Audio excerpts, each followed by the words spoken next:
হযরত মুহাম্মদ সাল্লাল্লাহু আলাইহি ওয়াসাল্লাম কেন তার উম্মতদের ফজরের পরে ও দুপুর থেকে আসর এবং আসর থেকে মাগরিবের মধ্যবর্তী সময়ে ঘুমাতে নিষেধ করেছে তা নিয়েও গবেষণা করেছে আধুনিক বিজ্ঞান। শুধু তাই নয়, বর্তমান বিজ্ঞান আল্লাহর রাসূলের জীবন ঘনিষ্ঠ প্রত্যেকটি উপদেশ নিয়ে বিস্তর গবেষণা করে খুঁজে পেয়েছে এক আশ্চর্য বৈজ্ঞানিক সূত্র। তবে বিজ্ঞানীরা প্রিয় নবীর এই উপদেশগুলোর উপর গবেষণা করে কি বৈজ্ঞানিক তথ্য পেয়েছে তাই জানাবো আজকের ভিডিওতে। আপনি যদি হযরত মুহাম্মদ সাল্লাল্লাহু আলাইহি ওয়াসাল্লামের উম্মত হয়ে নিজেকে ধন্য মনে করেন, অবশ্যই আলহামদুলিল্লাহ কমেন্ট করবেন যে আমরা এমন একজন নবী পেয়েছি যিনি তার একজন উম্মতকে রেখেও জান্নাতে প্রবেশ করবে না। সুবহানাল্লাহ। আপনি যদি মুসলিম হয়ে থাকেন, অবশ্যই আজকের ভিডিওটি আপনার দেখা অত্যন্ত জরুরি। আপনার ভেতরে যদি ন্যূনতম ঈমান থাকে তাহলে আজকের ভিডিওটির ফজিলত আপনি বুঝতে পারবেন এবং ইসলামের প্রতি ও প্রিয় নবীর প্রতি আপনার ভালোবাসা ও ধারণা হাজার গুণ বেড়ে যাবে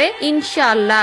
একটি স্বাস্থ্যবিজ্ঞান ও মনোবিজ্ঞান প্রিয় নবীর প্রত্যেকটি কথাই সত্য প্রমাণ করেছে। আমাদের মধ্যে যাদের দিনে ঘুমানোর অভ্যাস আছে তারা অবশ্যই ভিডিওটি শেষ পর্যন্ত দেখে যাবেন, হয়তো আপনার উপকারে আসতে পারে। বর্তমান বিজ্ঞান প্রিয় নবী হযরত মুহাম্মদ সাল্লাল্লাহু আলাইহি ওয়াসাল্লামের সুন্নতের ব্যাপারে বিস্তর গবেষণা করে তারা অনেক কিছু আবিষ্কার করেছে। রাসূলুল্লাহ সাল্লাল্লাহু আলাইহি ওয়াসাল্লাম বলেছেন, তোমরা ফজরের নামাজের পরে ইশরাকের ওয়াক্ত পর্যন্ত কখনোই ঘুমাবে না এবং আসর এবং মাগরিবের মধ্যবর্তী সময়ে কখনোই ঘুমাবে না। শুধু তাই নয়, মাগরিবের পর থেকে এশার ওয়াক্ত পর্যন্ত কখনোই ঘুমাবে না। প্রিয় নবীর এই উপদেশটি আমাদের জন্য কতটা কল্যাণকর সেটাই এখন জানার বিষয়। বর্তমান চিকিৎসা বিজ্ঞান গবেষণা করেছে যে আল্লাহর রাসূল এই বিশেষ সময়ে কেন ঘুমাতে নিষেধ করেছেন। বিজ্ঞান গবেষণা করে আবিষ্কার করেছে যে ফজর ও ইশরাকের মধ্যবর্তী সময়ে পৃথিবীর বায়ুমণ্ডলে অক্সিজেনের পরিমাণ খুবই কম থাকে। এই সময় ঘুমালে আমাদের শরীর ভারী হয়ে যায়, আমরা ধীরে ধীরে খিটখিটে মেজাজের হয়ে যাই। আসর থেকে মাগরিব এবং মাগরিব থেকে